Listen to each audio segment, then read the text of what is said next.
Yes.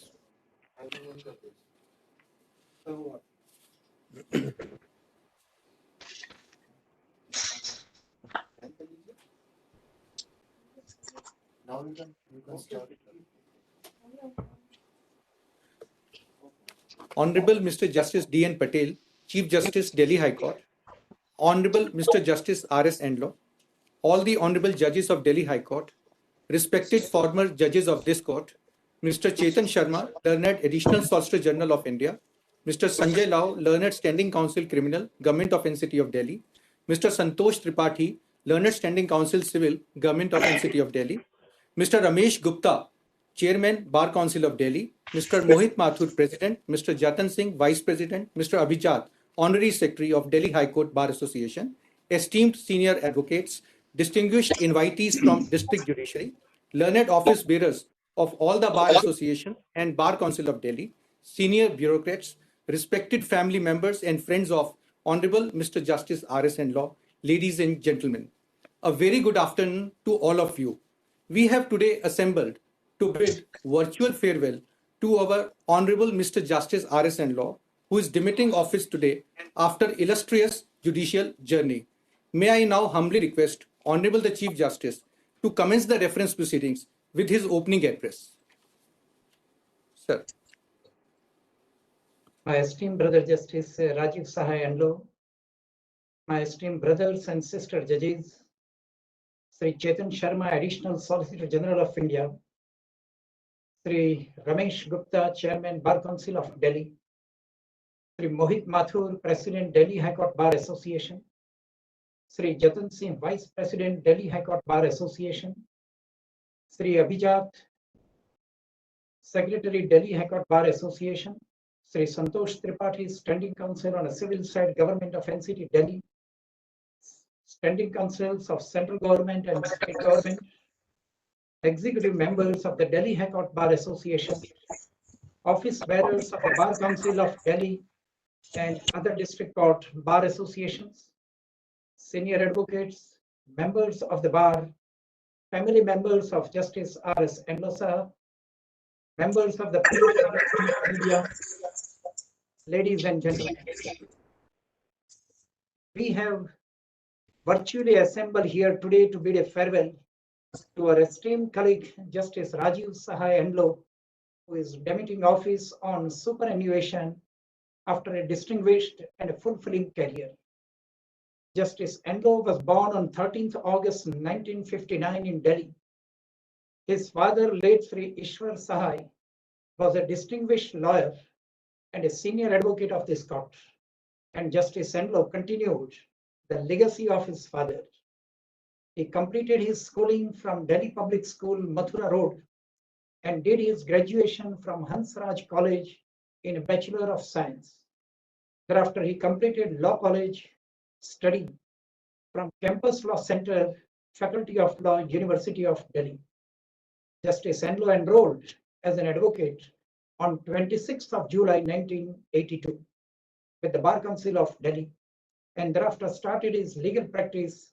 Initially, he joined the solicitor's firm for 3 years, and thereafter he practiced in Delhi High Court and subordinate courts, mainly on original side in civil matters, and specialized in family laws, property laws, commercial disputes, and arbitration laws.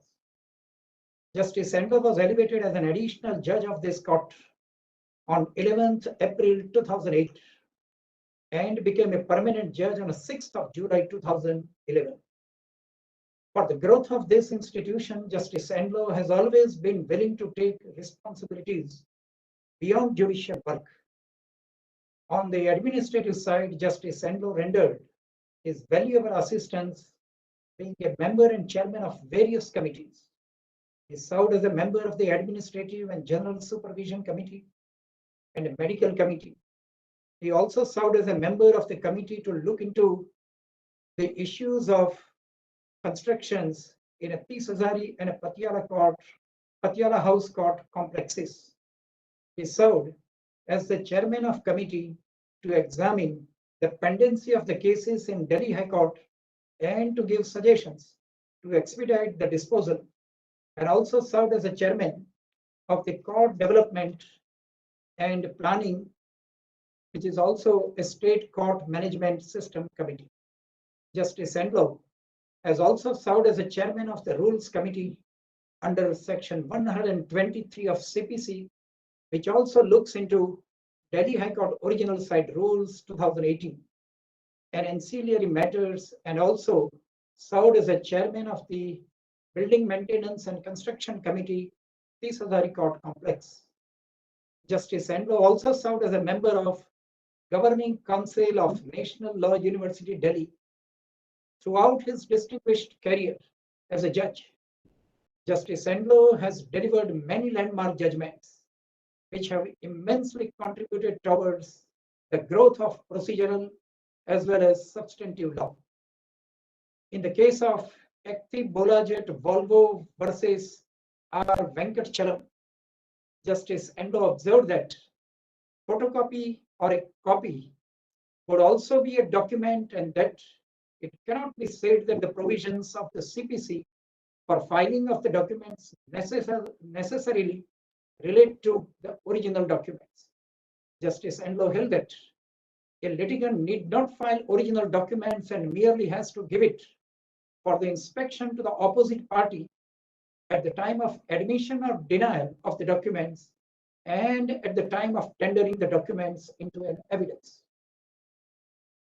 In a case of Nandaram Bagri versus Jai Kishan, that was election matter, Justice Endlaw observed that once the High Court has taken care to appoint the judicial officers as a joint registrars for recording the evidence, there is no room for prejudice, which would be suffered by the parties to an election petition from recording of an evidence by such joint registrars. He held that in the matter of recording evidence in an election petition, the procedure as provided under the CPC for the trial of the suits shall apply, and accordingly, the joint registrars who are empowered to record the evidence in suits are held empowered to record the evidence in an election petition also. In the case of Chancellor, Masters and Scholars of University of Oxford versus Rameshwari Photocopy Services, or this case is also known as the DO photocopying case. Justice Endlaw observed that copyright, especially in the literary work, is thus not an inevitable, divine, or a natural right that confers on authors the absolute ownership of their creations. It is designed rather to stimulate activity and the progress in the arts for the intellectual enrichment of the public. Copyright is intended to increase and not to impede the harvest of knowledge. He further observed that term teacher and a word instruction as used in section 52 into bracket 1 into bracket small I is not restricted to an individual teacher, but extends to educational institutions as a whole, and it is not limited to a lecture in the classroom, and thus the scope of this provision is not limited to reproduction of a work by a teacher in a course of a lecture, but also includes reproduction for the purpose of making and issuing course specs, the photocopying of the same by the defendants for the benefit of the students due to certain recourse constraints cannot be said to be infringement when the result or effect of both is the same. In a case of Vikram Bahal and another versus Siddharth Bahal, Justice Endlaw held that the rights in favor of ultimate beneficiary under the mutual will accrue on the demise of either of the executants and during the lifetime of another executant of the mutual will.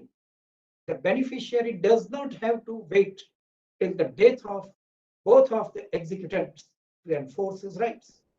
Justice Endlaw, while observing that the defendants cannot claim absolute right to property under section 14 into bracket 1 of the Hindu Succession Act 1956, held that section 14 is to be applicable only where the female Hindu is in possession of the property as on date of the commencement of the Hindu Succession Act, and not where the female Hindu comes into possession of the property after the commencement of the said act. There are several decisions, but I have quoted only few, otherwise for 1 hour or 2 hours, I have to continuously speak. Justice Endlaw has often been invited to contribute to national as well as international events and conferences. He was a part of the Expert Committee for Law Commission of India, which in its 253rd report dealt with the Commercial Division and Commercial Appellate Division of the High Courts and Commercial Courts Bill 2015. Justice Endlaw chaired the discussion session on enforcement, due process, and procedures in competition law at the Third International Competition Law Conference 2016, which was held under the guidance and support of Competition Appellate Tribunal and Competition Commission of India. Justice Endlaw chaired the symposium on towards a regime of uniform transnational commercial laws and their enforcement in India, commercial courts, and the way ahead, held at 2015 Unicitral Asia Pacific Day Symposium organized by the Center for Transnational Commercial Law, National Law University, Delhi. It was in the 4th century BC when the Greek philosopher Socrates aptly described the essential of a good judge. 4 things belongs to a judge: to hear courteously, to answer wisely, to consider soberly, and to decide impartially. Justice Endlaw possesses all these qualities beyond doubt. During my tenure in this court, I have found Justice Endlaw to be a sincere, hardworking, punctual, and a humane person. As a judge of this court, his contribution to the cause of justice will always be remembered and cherished. Justice Endlaw has rendered all possible assistance that the institution expects from a judge in discharging his constitutional obligations, and he shall be remembered for his positive support in all our court-related activities, as well as the discipline he maintained on and off the bench. I extend my best wishes and congratulate his beloved family members, better half Srimati Menka Endlaw, sons Mr. Rajiv Sahai Endlaw, who is also a practicing advocate, and Mr. Rajiv Sahai Endlaw. I, on my behalf and on behalf of my all colleagues, wish him good luck, happy life, healthy life, long life. Jai Hind. Thank you. Thank you, Lordship. May I now request Mr. Chetan Sharma, Learned Additional Solicitor General of India, to please speak on the occasion. My Lord, the Chief Justice of the Delhi High Court, my Lords, the Honorable Judges of this esteemed and excellent court, Mr. Mohit Mathur, President of the Delhi High Court Bar Association, Mr. Jatan Singh, Vice President, and Mr. Abhijat, the lively Secretary, all office bearers, former judges of this Honorable Court, Mr. Ramesh Gupta, the Chairman of the Bar Council, Mr. Lau and Mr. Tripathi, Standing Counsels for the Government, GNCTD, and all distinguished guests, my learned colleagues, senior advocates, on behalf of the central government, standing counsels, on behalf of the senior panel counsels, on behalf of the councils representing the Union of India, I extend my greetings and my congratulations to the chief guest of today.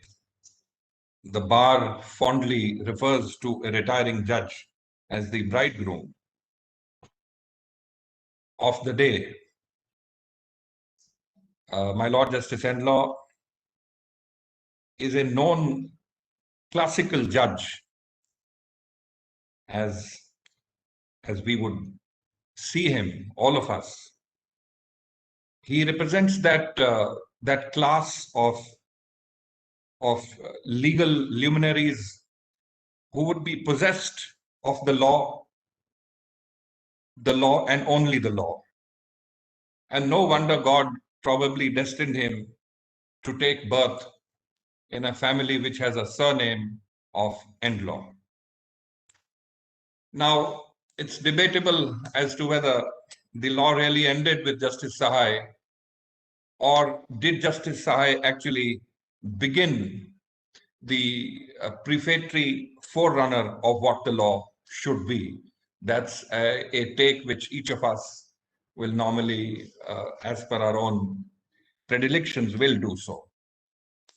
In my informal talk with His Lordship 2 days ago, I asked him, sir, can I have some material so that I can also organize my thoughts? And he said, Sharma, be as you are. That means don't do any hard work, just speak what comes to your mind. And I cannot deviate from that judicial edict. My Lord Justice Endlaw has been a picture of great erudition, of great learning. He would go into the nitty-gritty of the law. For a lawyer, and for a lawyer who started his practice on the original side, we have seen Justice Endlaw so painstaking, so thorough, and so unannounceable by his whole conduct. He would be there in Tisazari at 10 a.m. in the morning. He would finish his matters by 11:30, 11:45, and he would be on the original side outside court number 19 with his huge 3 or 4 bags, and then he would immerse himself into the corridors of the court, into the courtrooms, and present his case with great thoroughness and with precision. We have never seen Justice Endlaw lose his temper. He was unflappable. His powers of concentration were unwavering, unrelenting, unswerving, and he has been bestowed, if I may say so, by surplusage of attention. There is a slight phrase which goes on, attention by deficit or deficit attention, that people can't concentrate.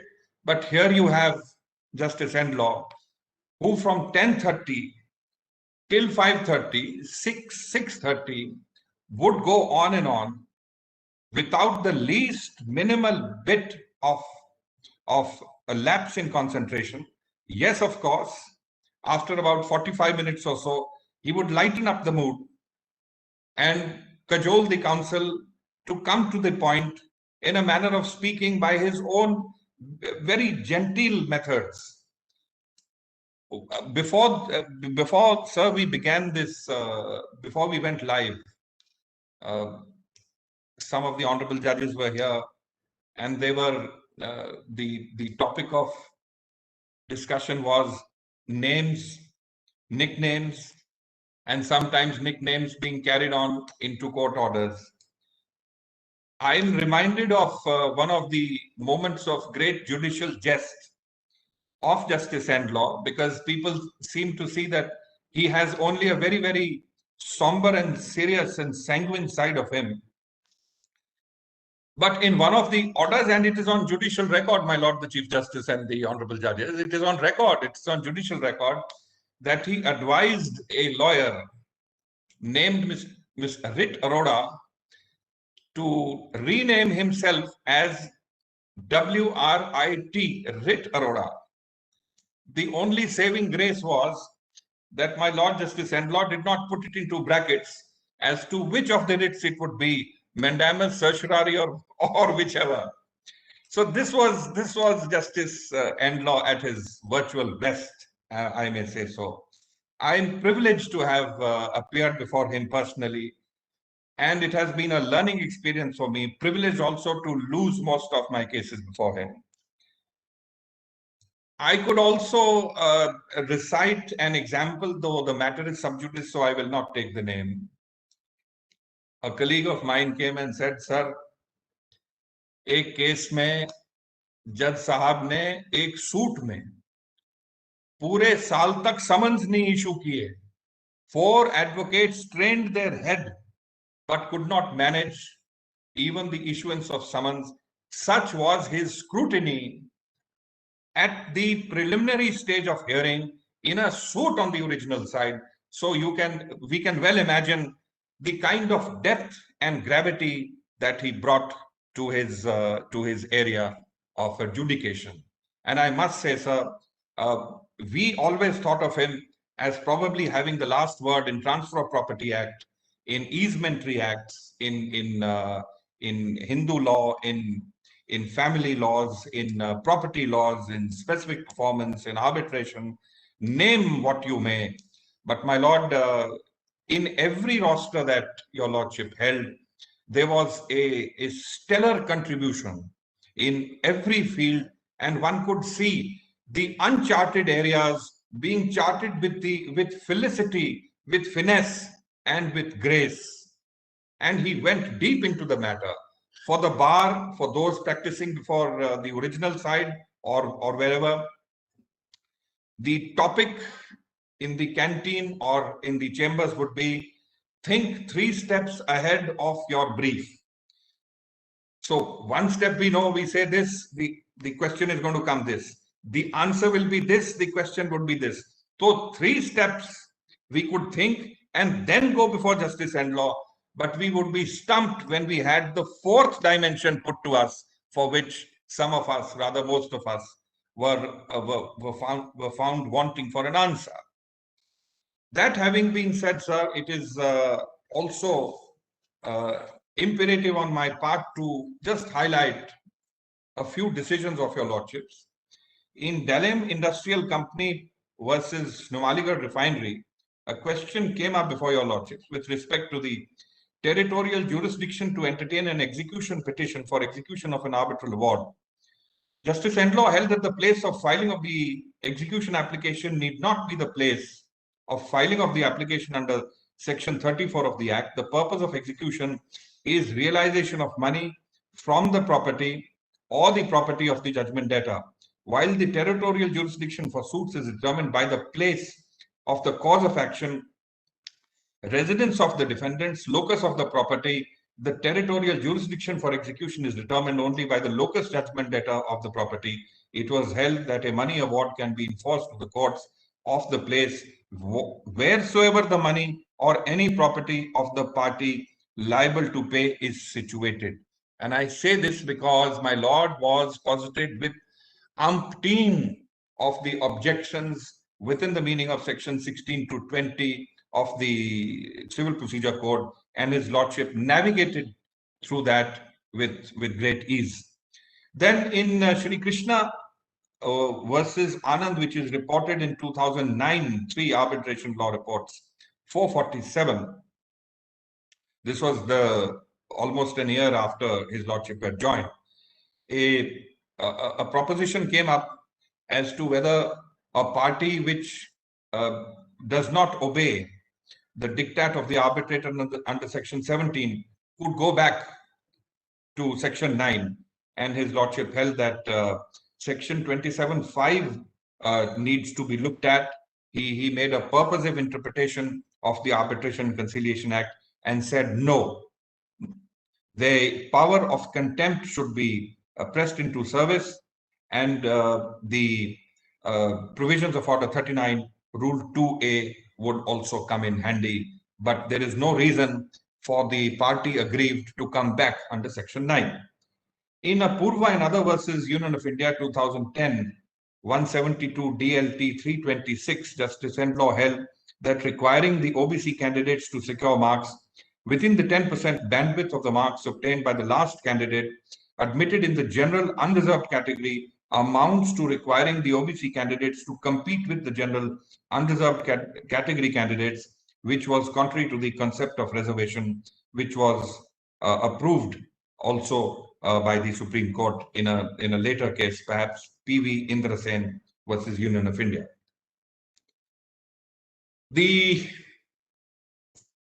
One of the matters in Suresh Kalmadi in judicial custody, as he then was, came up as to whether a parliamentarian had any special rights over the normal persons who are incarcerated.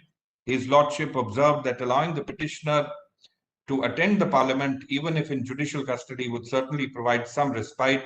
It was held that the law does not classify offenders differently for treatment thereunder, including investigation of offences or prosecution for offences according to their status in life. Every person accused of committing the same offence is to be dealt with in the same manner in accordance with law, which is equal in its application to everyone. This was the thought, and this was the way in which Justice Endlaw did not discriminate at all. Another interesting case came up in which I also had the privilege to be appearing. Rohit Shekhar versus Narayan Dutt Tiwari.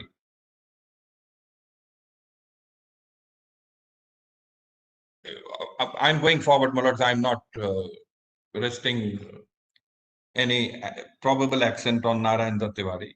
The question before the court was whether the respondent can be compelled to give his DNA sample to determine the parentage of the appellant. Justice Endlaw held that if the court can issue a direction for DNA testing but not implement or enforce the same would make the law and the court a laughing stock. It was held that it is the duty of every court to prevent its machinery from being made a sham, thereby running down the rule of law and rendering itself an object of public ridicule. Such were the strong words employed by Justice Endlaw. Furthermore, his lordship held that the courts cannot hold a decree or order passed after long deliberations to be merely paper decrees or incapable of deciding, in fact, what it was intended to decide, or incapable of changing the position which it intended to change. The court cannot take the role of a silent spectator and see its order being frustrated by a party. The power of the law cannot sit with folded hands and countenance its injunction being treated with indifference or scant courtesy by the party against whom it is directed and who is bound to obey its terms. Accordingly, the respondent was directed to undergo the blood DNA test, which was stoutly being opposed to determine the parentage. The special leave petition against the said judgment was also dismissed. In a recent judgment titled AstraZeneca versus Intas, Justice Endlaw held that the two patents cannot be granted for one invention, that is, one for genus and the other for species, since that would amount to securing two patents over the same product without any proof of any additional efficacy. It was held that for a patentee to enjoy protection, the rights have to be within the four corners of the statute, that is the Patents Act, and there are no rights independently thereof or inherently or common law rights of an inventor or patentee. It was held that the Patents Act, though protects the rights and interests of inventors, but for a limited period, whereafter the monopoly of the patentee ceases and comes to an end, and the invention with respect to the patent was granted falls in the public domain, open for all to practice and reap the benefit of. It was held that in granting successive patents for the same invention, legislative intent of limiting the life of the patent would stand negated. These are just some of the highlights of Justice Endlaw's judgments, which gives a look into the mindset of the Honorable Judge, of his egalitarian, non-discriminatory, firm, and legally grounded and very well-informed insight into law, keeping the larger equity into mind. I also did put to Justice Endlaw, sir, what would you do after retirement? And he said, Mr. Sharma, we must learn to happily accept. And this acceptance is a very valuable virtue. So I said, sir, I think you are framed in such a way that either work would pursue you, or you would be doing something or the other. And it is not for nothing that in a written order, His Lordship, when pestered by the council asking His Lordship as to what I should do or what I should not do, His Lordship did take up the pen and dictate it in open court that this question you should ask me after August the 12th, 2021, when I demit office. So he was almost a live law reportage, as they say. So a sneeze or a cough or a lack of concentration or ineptitude of a lawyer would invariably find a place in the order itself. So Justice Endlaw's order was a transcript of all that had happened in court. At such and such hour, this question was put, the counsel could not answer or did answer or partly answered. And it went, such was the transparency of Justice Endlaw. I, on a very personal note, when I took over as the ASG, so within 48 hours, there was a matter which is an international arbitration matter, Vodafone versus Union of India, and we were in appeal, and I was told that it is Justice Endlaw's bench. I said, knowing His Lordship, no date would be granted, and I don't want to start on a note of mercy by asking for an adjournment. He said, but there are 29,000 pages. How will you? I said, yes, Mr. Salve is on the other side, and Justice Endlaw is the judge. So what better test by fire can there be? So let's get into it. And it was indeed, sir, a great privilege going on till 6:30 or 7 p.m. Each day, each week, and even in interim orders that were passed from day to day. One such interim order has had 21 questions for us to be answered on the next day. So the tongue-in-cheek remark was, my lord, should I start the hearing or should I start the answering the questions, which would take up another 2 days? So it was that please answer the questions and also the hearing. So this is probably the last species of the classical test match batsmen, as we call them, who could play a 5-day and who could go on to play even a 7-day if the test match was taken on for 7 days. In the thicket of law, the great passion that a Transfer of Property Act or the rent laws or the classical civil law would give you, and Justice Endlaw was there, absolutely up to it, and would go immensely deep into each subject. We will all miss that, but as His Lordship did say, Mr. Sharma, this is all changing. We are in a situation of T20. The times have changed and we have to adapt, and one who accepts the change is the real champion. So I, on behalf of the entire Union of India Standing Council, sir, Central Government Standing Councils, the senior councils, the panel councils, on my personal behalf, to you, sir, your lady wife, Mrs. Menka Endlaw, M-E-N-K-K-A, not M-A-N-E-K, Mr. Jai Sahai, who is an advocate alongside us, Mr. Shivek Sahai, and all his family members. It's been great that you spared your father 18 to 19 hours to look after, to do his duty as dutifully and conscientiously as he did. Now it's time for him, time for you all to share his personal time. It is a different matter whether he actually would give you that time or not. Sir, the very best of luck in your future endeavors. I'm sure everybody, including the government, would be keen to benefit from the immense wealth of talent and knowledge that you do possess.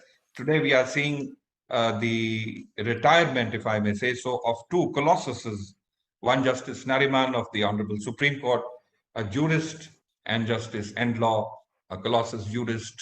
We are at a loss, but then this is life. We have to move on.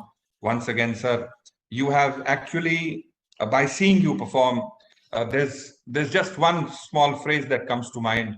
In the Gita, it is said, Yoga karmasu kaushalam. Whatever you do with your 100% aptitude, and you do with flavor, and you do with fervor.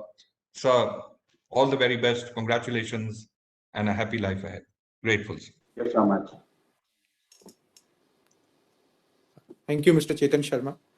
May I now request Mr. Santosh Tripathi, Learned Standing Counsel Civil, Government of NCT of Delhi, to please address.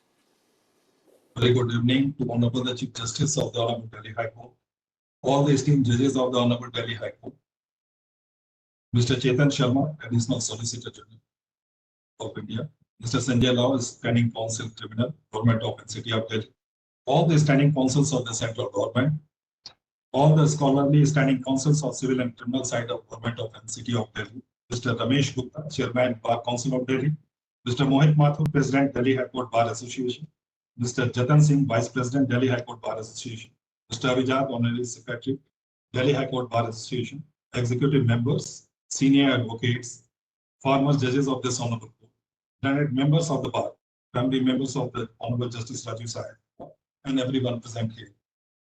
Today we have assembled here to bid farewell to the Honorable Justice Rajiv Sahai, a majestic and magnificent judge of this Honorable Court, upon his retirement from an outstanding and illustrious service to this institution for more than 13 years. Born on 13th August 1959 at Delhi, Honorable Justice Rajiv Sahai Endlaw completed his schooling from Delhi Public School, Mathura Road, New Delhi. After graduating from prestigious Hansraj College, Delhi University, Honorable Justice Endlaw obtained his LLB degree from the Campus Law Center, Faculty of Law, Delhi University. In the year 1982, his Lordship got enrolled as an advocate with the Bar Council of Delhi and initially joined a solicitor's firm for a period of 3 years. In the year 1985, my Lordship started his glorious practice before the Delhi High Court and the subordinate courts in the field of civil, arbitration law, family law, real estates, and many more. His Lordship Endlaw took the charge of an additional judge of the Delhi High Court on 11th April 2008 and he was made a permanent judge on the 6th July 2011. A list of fine judgments authored by Honorable Justice Endlaw speaks for itself about the zeal with which he has carried on his constitutional duty while remaining conscious of the social realities. While executing his function, his Lordship has always exercised patience and alertness so that he can hear all the argument of the contending parties to a dispute and arrive at a wise decision. My Lordship, while discharging his constitutional obligation, has always exhibited impartiality, fairness, regard, respect, and dignity to the people who came before him. As it is rightly pointed out by Honorable the Chief Justice, that characteristic of a good judge, as described by Socrates, to hear courteously, to answer wisely, to consider soberly, and to decide impartially, is available to my Lord Justice Rajiv Sahai. As we all know, decision making is not an easy job, and a judge cannot dispense with justice unless he or she knows about the realities of the life. The understanding of factual life has been the most important facets of my Lord's empathy. Honorable Justice Endlaw is a great visionary and a man of impeccable character, and above all, a fine human being. His Lordship has always shown liberal attitude in dispensing justice to the underprivileged and the vulnerable group in the society. It has always been a pleasure to appear before the Lordship. In his astounding terms of 13 years, Justice Endlaw has emerged as a complete judge in all aspects, who is capable of doing social justice and of applying legal principle with the pragmatic approach. His Lordship knew well that there is a law above all, and his duty is to uphold the dignity of law under all circumstances. From his encyclopedic knowledge and formidable expertise, his Lordship has contributed in spades to the development of many and various different aspects of law. It will be difficult for me to spell out the plethora of judgments which will be mere testimony to his Lordship eminence and excellence in delivering judgment. However, I would like to reiterate what has been marked by Mr. Chetan Sharma here. In Rohit Shekhar versus Narayan Dutt Tiwari, as it is already pointed out, that my Lord has performed the duty of court to ensure the compliance. If some order is given, the compliance is not be done by the party. In Suresh Kalmadi, Lordship Justice Endlaw has very firmly said, law does not classify offenders differently for treatment therein, including investigation of offences and prosecution of offences, according to their status in life. Every person accused of committing the same offence is to be dealt with in the same manner in accordance with law, with the equal in the application to everyone. In Apurva versus Union of India, the petitioner had raised the issue of relating to the reservation in OBC in Central Education Institution introduced by the Central Education Institution Act 2006. Honorable Justice Endlaw has held that universities are in minimum eligibility criteria and cannot input any competing clauses which may, in any case, if derived to the general category, amounting to requiring the OBC candidates to compete with the general category candidates, which was contrary to the concept of reservation, and therefore no competing clauses can be imposed. In Sri Krishna versus Ananda, the issue before Honorable Justice Endlaw was whether a party who has already obtained relief from arbitral tribunal under Section 17 of the Arbitration and Conciliation Act 1996 seek the same relief before the court subsequently under Section 9 of the Act, only for the reason the breach of order of the arbitral tribunal being remediless. While observing this interpretation, which makes one of the provisions of the statutes meaningless, has always to be avoided.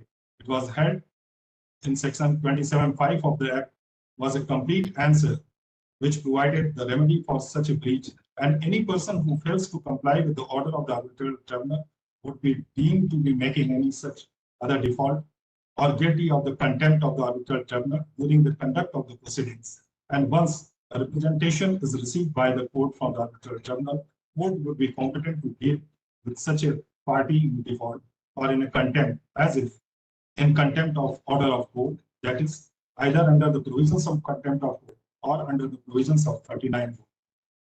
In the dilemma in justice, Honorable Justice Endlaw has held that the place of filing of execution application need not be the place of filing the application under Section. The purpose of execution is the realization of money from the property or the property of the judgment debtor. While territorial jurisdiction for suit is determined by the place of offense, cause of action, residence of dependents, locus of property, etc. Territorial jurisdiction for execution is determined only by locus of judgment debtor or the property. It was held that a money award can be enforced through a court of place wheresoever the money or the property of the party liable to pay is situated. In Estajenka, my lord has denied that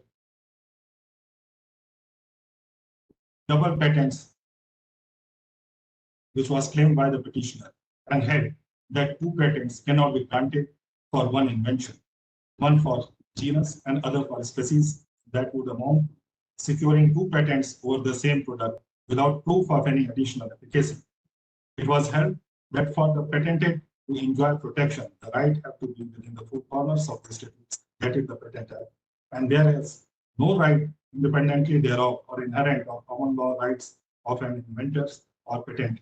It was held that the Patents Act, though protects the right of the and interest of the inventors, but for a limited period. Thereafter, the monopoly of the patentee ceases and comes to an end in the invention with respect to which patent was granted. Thereafter, which is open for all to reap benefit of it, was held that in granting successive patent for the same invention, the legislative intent of limiting the life of a patent is negated. Honorable Justice Rajiv Sahai Endlaw has dealt with ever sensitive question of law, which resulted in the subject matter of so many well-crafted judgments. There are so many other important judgments of his lordship which I want to mention, but due to paucity of time, it is not feasible for me to do so. We are all aware of the fact that decision-making as a judge is not an easy job, and in order to give the best of your abilities, support, and cooperation of family is very essential. Family is always a source of strength and encouragement. Today, on this occasion, on behalf of everyone present here and on my behalf, I convey our best wishes to Justice Endlaw and his family. May Almighty showers stresses blessing upon him and his family and grant him good health, success, and all the happiness in the years to come. I take this opportunity to wish Justice Endlaw a great success in all his future endeavors. Thank you, Mr. Tripathi. May I now request Mr. Ramesh Gupta, Chairman, Bar Council of Delhi, to please speak on the occasion. Mr. Gupta, please. Honorable Mr. Justice D.N. Patel, Chief Justice of High Court of Delhi, Honorable Mr. Justice Vipin Sanghi, Honorable Justice Siddharth Mridul, other Honorable Judges of this Court, Honorable Mr. Justice Rajiv Sahai Endlaw, and former Judges of this Court, Mr. Chetan Sharma, Additional Solicitor General of India, Mr. Santosh Kumar Tripathi, Standing Counsel Civil, Government of NCT Delhi, Mr. Sanjay Law, Acting Standing Counsel Criminal, NCT Delhi, Mr. Mohit Mathur, President, Mr. Jatan Singh, Vice President, and Mr. Abhijat, Honorary Secretary and Executive Members of Delhi High Court Bar Association, Mr. Imal Akhtar, Vice Chairman, Mr. Ajinder Sangwan, Honorary Secretary, and Mr. Murari Tiwari, Co-Chairman, and Office Bearers and members of Bar Council of Delhi, Standing Councils of Union of India and NCT Delhi, family members of Justice Rajiv Sahai Endlaw, senior advocates, London members of the Bar, Office Bearers of Bar Associations, ladies and gentlemen, good afternoon. It is said that good things come in a retirement package. This saying outlines our feelings as we bid adieu to Honorable Mr. Justice Rajiv Sahai Endlaw. Before conveying a farewell message to Honorable Justice Rajiv Sahai Endlaw on his superannuation, after having served more than 13 years as a judge of this court, I, on behalf of entire Bar Council of Delhi as well as legal fraternity, would like to thank Justice Endlaw for his contributions made in the field of law. To be kind of person that you are destined to be and to leave something special behind for all those who follows you in what lives are all about. As Yogi Ramanna put it, what makes greatness is being something that does not end with you. Leaving the legacy is not about impressing your friends or reaching the top. It is not about looking good, but doing good. It is more about fulfilling your duty and actualizing your humanity. Justice Endlaw was born on 13th August 1959 at Delhi. He had his entire education in Delhi. After obtaining law degree, he was enrolled as advocate with Bar Council of Delhi in June 1982. His father, late Shri Ishwar Sahai, senior advocate, had by that time roving practice. However, Justice Law spent his initial days working in a solicitor firm and started practice before this court and subordinate courts, mainly in the original side and in the field of real estate, family, civil, arbitration laws. Justice Endlaw was appointed as the additional judge of this court on 14th April 2008 and became a permanent judge of this court on 6th July 2011. Justice Endlaw always reminded that each and every lawyer should give equal importance to the procedural technicalities, and the same cannot be ignored for the sake of substantive justice. Justice Endlaw expected nothing less from the counsels appearing before him, whether it was pleadings or responding to legal queries. The perfectionist approach of Justice Endlaw surely raised the bars for the lawyers appearing in his court. Justice Endlaw gave a very balanced treatment to all the lawyers who appeared in his court, and it is for this reason that even after not getting a favorable decision, neither the lawyers nor the litigants felt upset. The decisions of Justice Law always backed up by good and sound reasonings. Justice Endlaw is not only known for his dedication to law and legal learnings, but his penchant for stimulating along the way interest in law and legal learning among those practicing the legal profession as well. We lawyers looked upon him and respected him for his learning, his deportment, intellectual ability, and integrity. Justice Endlaw set the benchmark that has not been equated. He also possessed what I consider to be one of the finer judicial attributes, compassion. Justice Endlaw's contribution is an inspiration to the present and future generations of lawyers and is just to achieve excellence in practice of advocacy, in rendering justice and maintaining ethical standards. It is always expected from the judge that they make this world a better place to live for their love, compassion, and commitment, coupled with extraordinary intellect. I must quote Mr. Postin, an American scholar. I cannot believe that the purpose of life is to be happy. I think purpose of life is to be useful, to be responsible, to be compassionate. It is above all to matter, to count, to stand for, something, to have made some difference that you have lived at all. It is so true about Justice Rajiv Sahai Endlaw that who made a pragmatic approach while dealing with all cases before him, and he has served the society in its true sense. Even while sitting on the bench, one could see a true lawyer in him, which is also evident from the observations made by Justice Endlaw in one of the cases before him, where an application seemed to have been filed seeking decision of the court in the form of an opinion. Mr. Chetan has already said about this. While dismissing the application, Justice Endlaw observed that lawyers would be at liberty to approach him for advice after he demits the office. It was a sheer chance that Justice Endlaw spent a minimal time on the criminal roster, and the lawyers on this court, including myself, practicing in criminal side, were deprived of his excellence. Throughout his distinguished career as a judge, Justice Endlaw displayed extraordinary understanding of legal provisions while delivering judgments.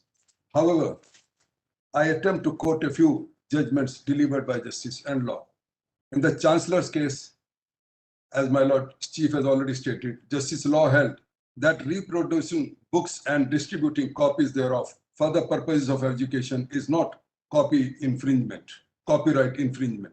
In another judgment titled Ampa Cycles Private Limited versus Jagmohan Rotra, a division bench headed by Justice Endlaw has clarified that once a person relinquishes the right to trademark, the same cannot be claimed directly or indirectly unless the terms of relinquishment are revoked. In the case titled Dr. Vijay Abbott and Super Cassettes Industries, Justice Endlaw held that certainly one person, even if running its medical clinic in the name and style of Khandani Shafakhana, cannot prevent another from using the generic words Khandani or Shafakhana for a hospital or a medical clinic.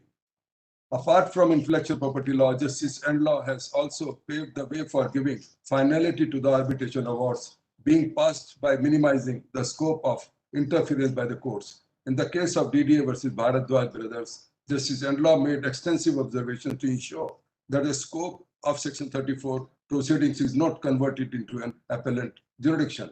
In the case of Toshiba Appliances Co. Private Limited versus Khushbu Bhai Kasik Toshiba, Justice Endlaw held that the harm done by defamation to the reputation of a person, a direction to issue a public apology, or a direction to correct the errors, if any, particularly in defamation, arising out of libel by media, appears to be more appropriate relief than relief of monetary damages. I am sure the bar will be benefited as Justice Law would be rejoining the bar soon.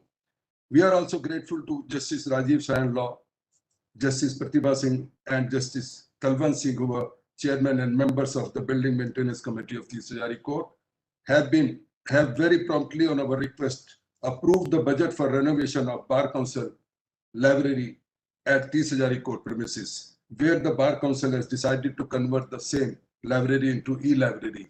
And I may assure my lords that it will be one of the best libraries in the country.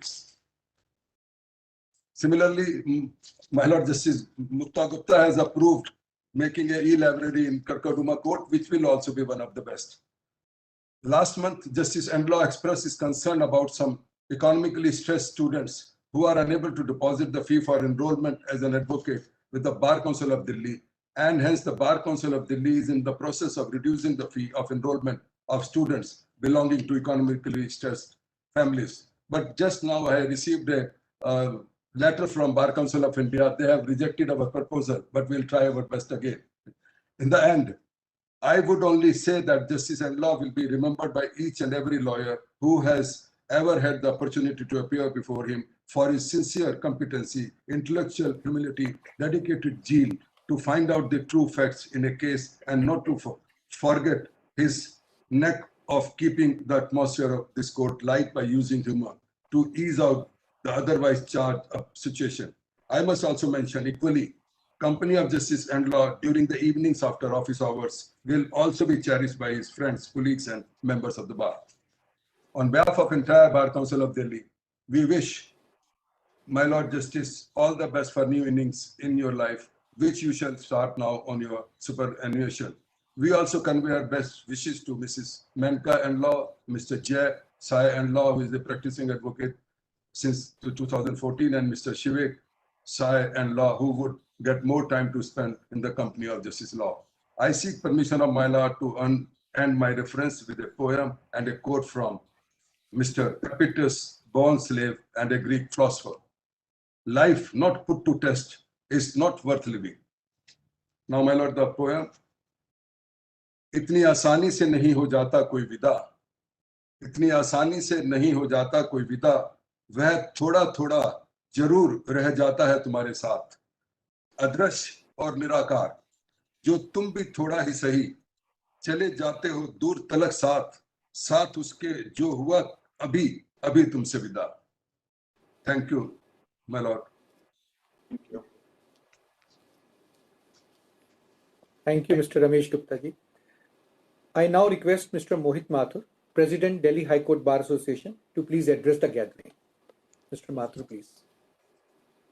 Honorable the Chief Justice, Justice D.N. Patel, Honorable Judges of the High Court of Delhi, Honorable Justice Rajiv Sahai Endlaw, Learned Additional Solicitor General, Mr. Chetan Sharma ji, Mr. Jatan Singh, Mr. Abhijat, Vice President and Honorary Secretary of the Delhi High Court Bar Association, other members of the Executive Committee of the Office and other former office bearers of the Delhi High Court Bar Association, Mr. Santosh Tripathi and Mr. Lau, Standing Counsels, Government of NCT of Delhi, Mr. Ramesh Gupta, Chairman, Bar Council of Delhi, and the other members of the Bar Council of Delhi, office bearers of District Court Bar Associations, senior counsels and cherished members of our bar, friends and family of Justice Endlaw, ladies and gentlemen. Good afternoon, everyone. I must say that Justice Endlaw is someone I never imagined retiring. Firstly, as I seldom appeared before him and had no reason to want him to retire. And secondly, because he was the man who burned the midnight oil in the name of the law till the last day in his office. A man with a befitting name, Justice Endlaw, is hanging up his robes after serving this honorable court for 13 solid years. Let us not dampen our spirits just yet and give him a warm Delhi High Court special send-off as tradition demands. Justice Endlaw shares his birthday with Fidel Castro, Alfred Hitchcock, and Shoaib Akhtar. And I need not say a word more, for anyone who practices in this court knows fully well to expect revolution, suspense, and some nasty bouncers and beamers in his particular courtroom. Jokes aside, it is perhaps the bar that gave you a harder time, but we thank you for guiding us, teaching us, and molding us into something better. Justice Endlaw stepped into his father's shoes, who, Mr. Ishwar Sahai ji, was an eminent counsel of the days of yore. Justice Endlaw held the family flag high, and witnessing his stellar career has been a privilege for all of us. His court was known to be one of the toughest courts, which did not leave any scope for error or an insincere attempt, which would be met with fire. There is a golden standard, and then there was a Justice Endlaw standard. Many counsels must be recalling and reminiscing the moments they saw in your court, sir. It is everything about you that must be celebrated today. And as I said yesterday, it takes tremendous sacrifice to achieve excellence, and Justice Endlaw showed us how it's done. Actually, at every reference, by the time my turn comes to speak, much has already been said about the person. And today as well, speakers before me have already spent some time on how Justice Endlaw's career shaped up and how he performed as a judge. Honorable the Chief Justice and other speakers before me have already enumerated the major feats of my Lord's tenure, his judgments, and frankly, I feel I couldn't possibly summarize his Lordship's achievements in such a short span of time. Though I can say without a doubt that my Lord was fair throughout and just, and rained fire on the unjust. The depths of his knowledge knew no bounds, and counsels would need seconds to acquaint themselves with facts and technicalities which were required in his court. Justice Endlaw's range was so wide that one could seldom get away with fibbing or passing the buck. Such judges are rare, and I deem your retirement a professional loss to the institution, sir. His Lordship's attention to minute details in something we cannot forget. And one would still check his or her draft 10 times before we could even allow my lords to peruse it, lest we face the fire. My lords, you have left a great legacy for your children, both Jay and Shivek, who are members of the bar, and I'm certain that they must have been trained to fill in your shoes. A daunting task, though. As we all said yesterday, you are really not leaving, and these proceedings are a celebration and not a goodbye. My lords, you have truly earned your rest, but there is no end to law. And as my lord, the Chief Justice once said, that a judge does not retire, especially if he has children who are in the same profession. So we still know that there is no stopping you from work.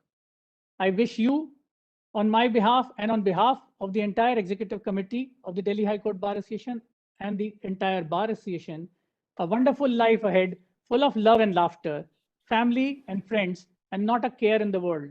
Godspeed, sir, till we meet again. Thank you. Thank you, Mr. Mathur. May I now humbly request Honorable Mr. Justice R.S. Endlaw, sir, to please say a few words on this special occasion and to share with us the experience of your wonderful and glorious journey so far. Sir. Thank you, Manoj. Honorable the Chief Justice, my colleagues, Additional Solicitor General, the Bar Council Chairperson, Mr. President, High Court Bar Association, Mr. Vice President, Secretary, Mr. Tripathi, and Mr. Lau.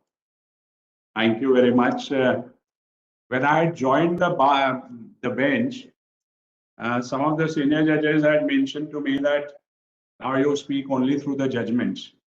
So one has never really, except for legal occasions, not spoken thereafter. But now that I am a judge for a few hours only, I am taking the liberty, with the permission of the chief, to just share with all of you one fact which perhaps till now I had ignored and which has dawned on me during the recent pandemic.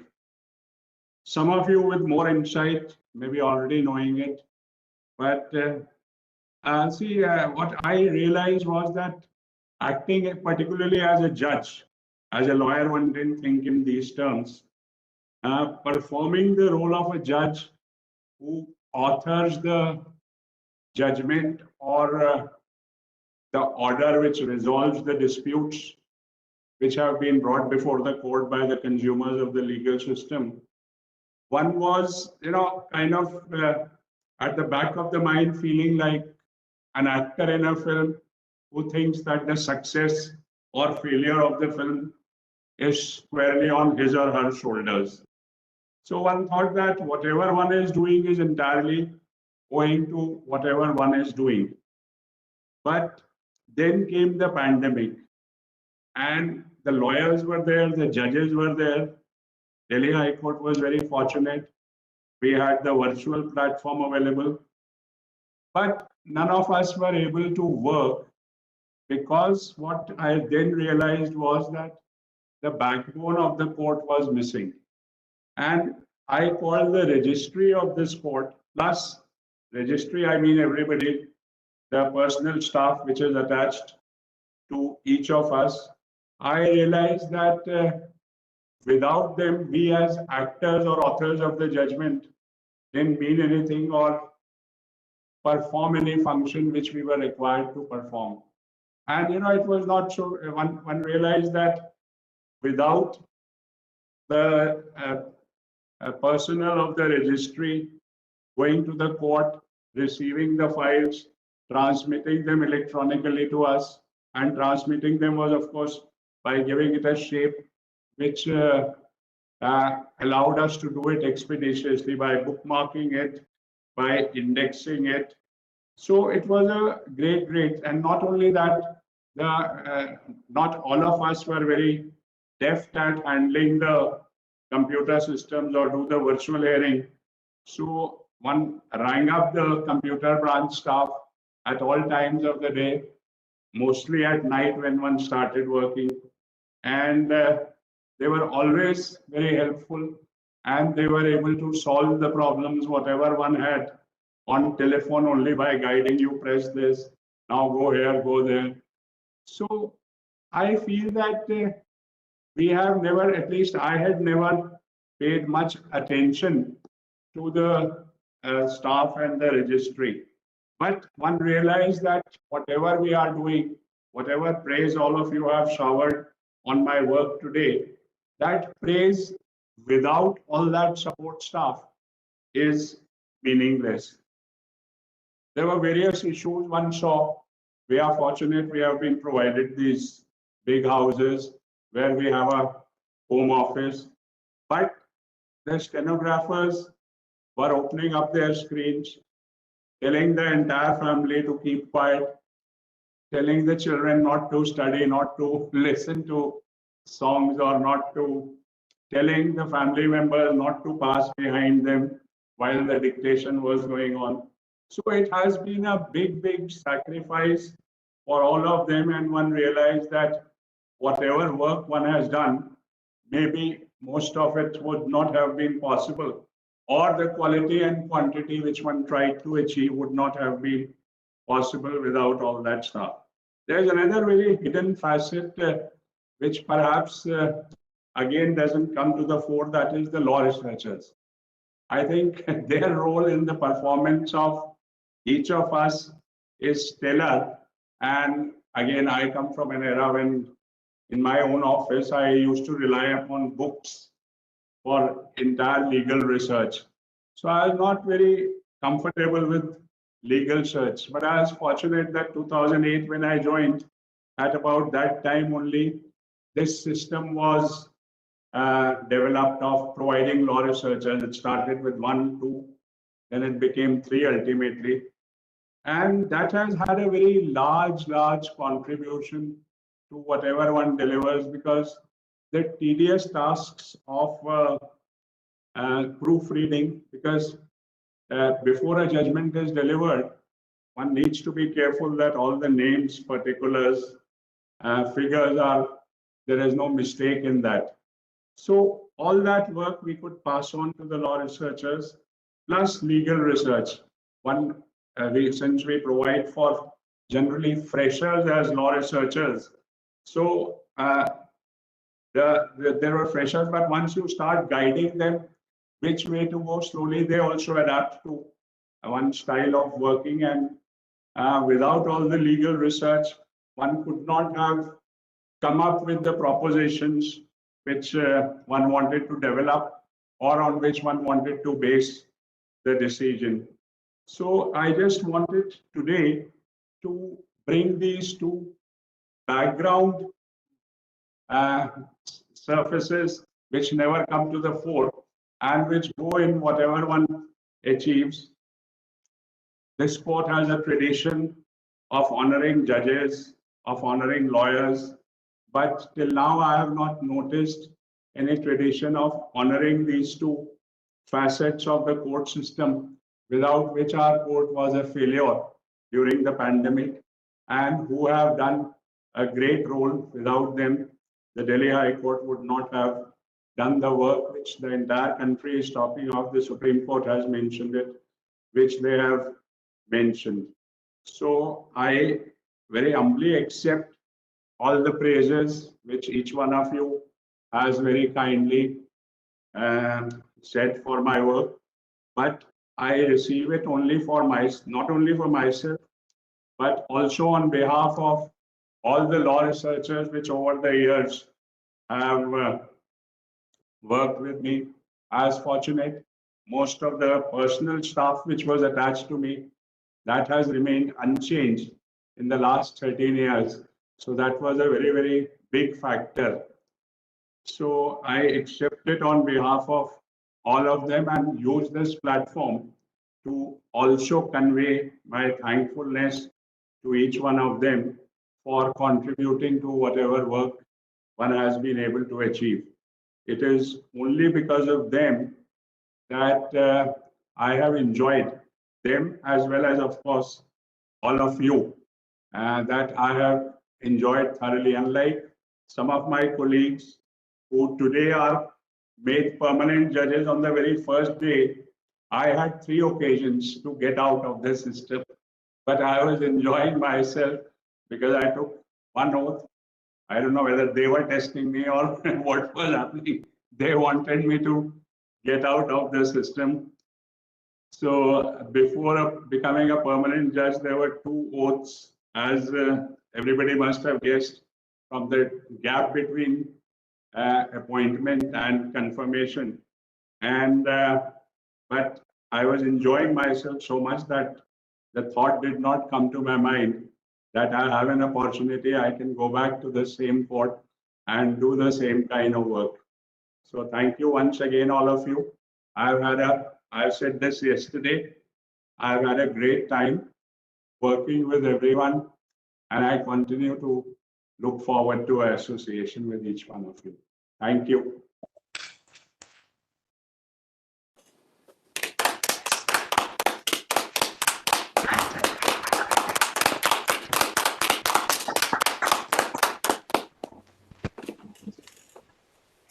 Thank you, sir.